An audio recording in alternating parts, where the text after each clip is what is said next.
Donald Trump just won the US presidency election, beating out Vice President Kamala Harris. This win, however, while seen as a victory to some in the United States, is seen as a setback for most major Asian economies, especially the world's second-largest economy, China. When Donald Trump won the elections, the Chinese stock market plummeted. Here's a graph of the Hang Seng Index, which holds some of the largest Chinese companies like Tencent, PetroChina, China Mobile, BYD, and so on. On November 8th, a Friday at 9:30 a.m., the Hang Seng Index had reached around 21,000. But as US elections results came out, which showed that Trump was on track to winning the presidency, the Hang Seng Index fell to 20,200 by November 11th. A sudden drop in a country's stock market always signifies that something has gone wrong. But what could have been the problem? The problem hails back to Trump's first term as president, and his promises going into his second term. Back when he was president, he initiated what was known as the trade war. It was a cycle of tariffs and retaliatory measures between the US and China. Tariffs are basically a form of tax on imported goods, imposed by a government to make foreign products more expensive and less competitive against domestic goods.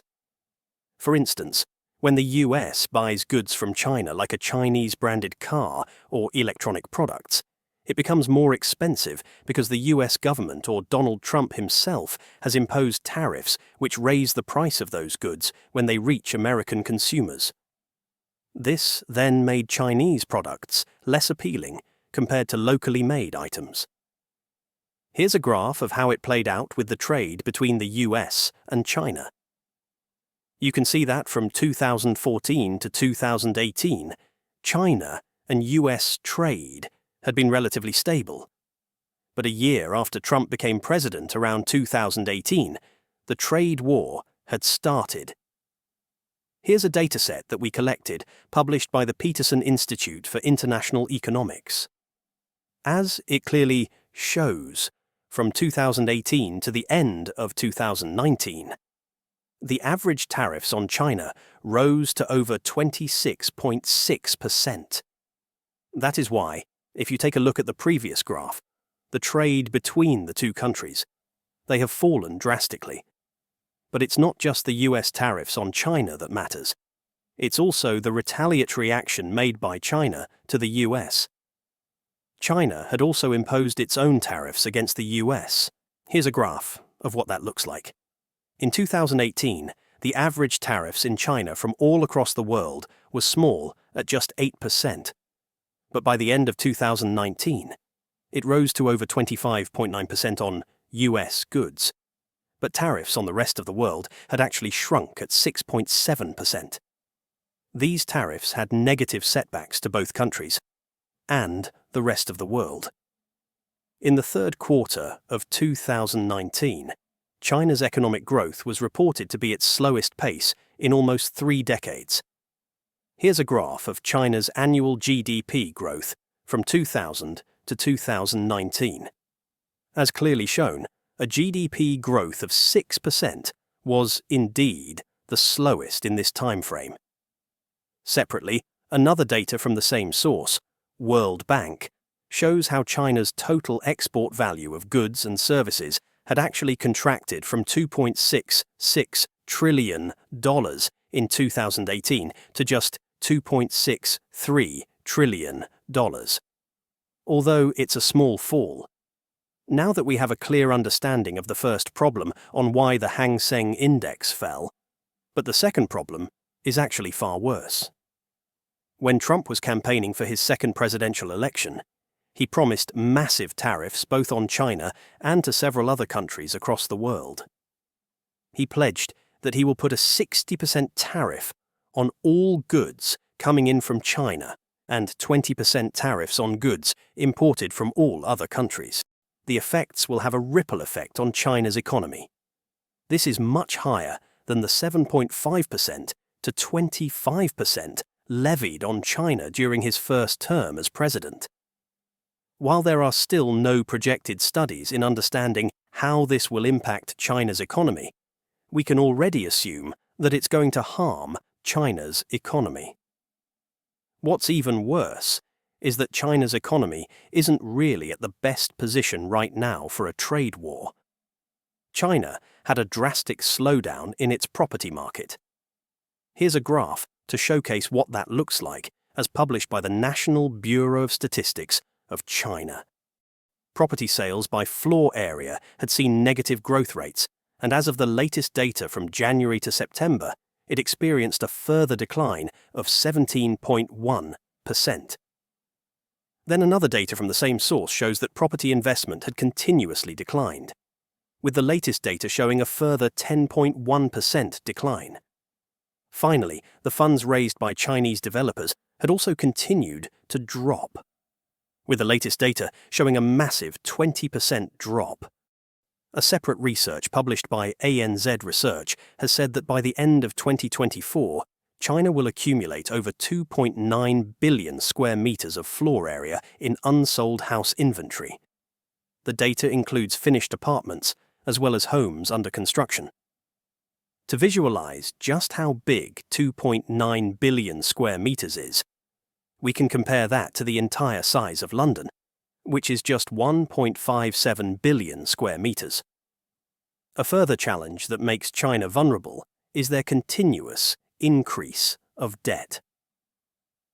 China is still struggling with this problem that started years ago. This rise in debt, as depicted by the graph, is even more concerning considering China's economy is still in developing status. Yet, its debt to GDP ratio, as published by the International Monetary Fund, IMF, already matches several other major developed economies. Then, finally, China's inflation rate hasn't been doing well. Here's a graph to show you just how bad it is. In 2023, according to the World Bank, China's inflation rate was just 0.2%. That isn't really a good thing for China. Low inflation, or even worse, a potential deflation, may cause serious economic challenges for China. While inflation at controlled levels often indicates healthy economic growth, extremely low inflation, or deflation, can signal weak consumer demand, economic stagnation, and potential downturns in business investments. Having weak domestic demand is the exact opposite of where we want China to be. The country is still reliant on trade for a lot of its economy. Total exports of goods and services from China is over $3.51 trillion in 2023. If this figure were to go down due to the tariffs, it can cause several businesses to go bankrupt and cause a whole entire economic recession. But it's not just China that would be impacted. The rest of the world, especially the United States, will get hit. There's a study published by the Consumer Technology Association, CTA, that talks about how these proposed Trump tariffs will increase prices for consumer technology products in the US. Here's a table that showcases the current and proposed tariff rates on several products. As you can see, the three that will get hurt the most are laptops and tablets, video games and smartphones. The impacts, as calculated and assumed by the CTA, is seen in this table. They see a 45% increase in consumer prices for laptops and tablets, which can increase the average retail price of laptops by over $357 and $201 for tablets. Smartphones will increase by over $213. The impacts are going to directly hurt consumer spending power, which the CTA says will be reduced by a massive $90 billion. A separate study by the Budget Lab at Yale said that consumer prices would rise between 1.4 to 5.1%, which is equivalent to $1,900 to $7,600 per household in 2023 dollars. Then, there's also the study by think tank Peterson Institute for International Economics, which says that Trump's tariffs, and if combined with his other proposals like mass deportation, would lead to inflation rising between 6 and 9.3%. These are still estimates. What if something else could go wrong down the line? What if China retaliates once again and imposes its own tariffs to the US? There's a lot of what-ifs here, but the takeaway is clear. Trump's tariff is going to harm China, but it's also going to harm the United States and the rest of the world. But anyway, do let us know what you think. Thanks for watching.